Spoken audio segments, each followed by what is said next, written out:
ඡන්දේ කාලේ කියන්නේ මුළු ලංකාවෙම බොහොම උනන්දුවෙන් බලන් ඉන්න කාලයක්. හැම තාප්පයකම පෝස්ටර් ඇලවෙන, ලවුඩ් ස්පීකර් දාගෙන රැස්වීම් තියෙන, සමහර විට කැමරට් නිකන් දීලා, සල්ලිත් නිකන් දීලා, සමහර අය මේක දකින්න ඇති මේක තමයි ඇත්තම ප්‍රජාතන්ත්‍රවාදය කියලා. ඔය හැම දේම පිටිපස්සේ සල්ලි එක ගනුදෙනු කරන බොහොම භයානක කතාවක් හැංගිලා තියෙනවා. දිනුම වෙනුවෙන් කීයක් වෙනත් වියදම් කරන හැදුණු දේශපාලන සංස්කෘතිය දශක ගණනාවක ඉඳන් ලංකාවේ තියෙනවා. ඒ කාලේට ප්‍රතිපත්ති යෝජනා කියන්නෙම බොරු ආටෝපයක් විතරයි.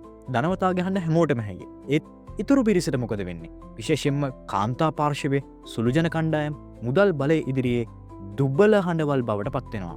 ඒ කාලේට ඡන්දයට වියදම් කරන මුදල ගැන කිසි නියාමනයක් නැති තැන මහජන ඡන්දය කියන්නේ තවත් එක් වෙන්දේසියක් විතරයි. මේ ගැන සිවිල් සමාජය නිකන් හිටියේ නෑ. සමාජයේ වගකීම සාධාරණත්වය වගේම විනිවිදභාවය ගැන ප්‍රශ්න කරන්න පටන් ගත්තා. ඡන්දේ වෙනුවෙන් පෙනී ඉන්න හැමෝටම සාධාරණ තරඟ බිමක් පිරිසිදු දේශපාලන සංස්කෘතියක් වෙනුවෙන් හඬ නැගුවා.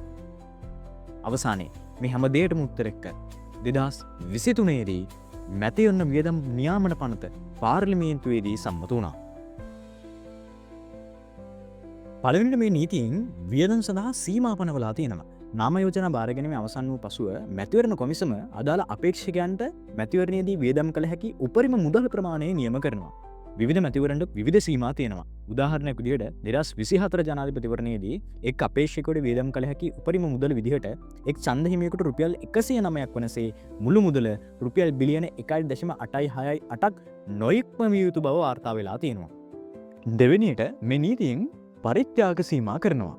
රාජ්‍ය ආයතනවලින් විදේශීය රජයන්ගෙන් ජාත්‍යන්තර ආයතනවලින් බහුතර අයිතිය විදේශීය වන සමාගම් වලින් හෝ වෙනත් කිසිදු ලියාපදිංචි නොකළ ආයතනයකින් අක්තනෝමතික මුදල් ලබා ගැනීම පහනම් කරලා තියෙනවා. තුන්වෙනිට මේ නීතිය වාර්තා පිළිබඳව සොයා බලනවා. ප්‍රතිඵල ලැබී දින 21ක් ඇතුළත සියලු අපේක්ෂකයන් වාර්තා දෙකක් ඉදිරිපත් කළ යුතු වෙනවා. පළවෙනි වාර්තාව සියලු පරිත්‍යාග වලින් ලැබුණු මුදල හා එම මුදල් ලැබුණු ආකාරය පිළිබඳ වාර්තාව.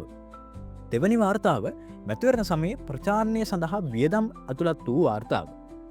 අවසානයේ මැතිවරණ වියදම් ගැන විනිවිදව පිරික්සන්න නීතිමය පසුබිමක් මේ හරහා නිර්මාණය කරලා තියෙනවා.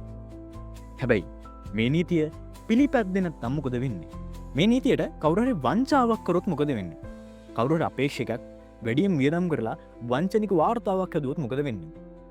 එවැනි සිදුවීමක් ශ්‍රී ලංකා ප්‍රජාතාන්ත්‍රික සමාජවාදී ජනරජයේ නීතිය කඩකිරීමක් වන නිසාම ඊට අදාළ දඩුවම් නියම වෙනවා. ජයග්‍රහණය කරපු ආසනය පවා නැති වෙන්න පුළුවන්.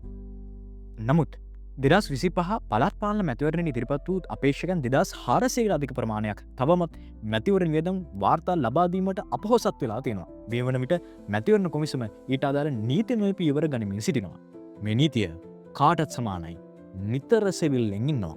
නමුත් ඇත්ත කතාව නම් නීතියක් ශක්තිමත් වෙන්නේ පුරවැසියෝ ඒවට සක්‍රිය වෙන තැන. අදාළ විකරණ වාර්තා පිරික්සන්න.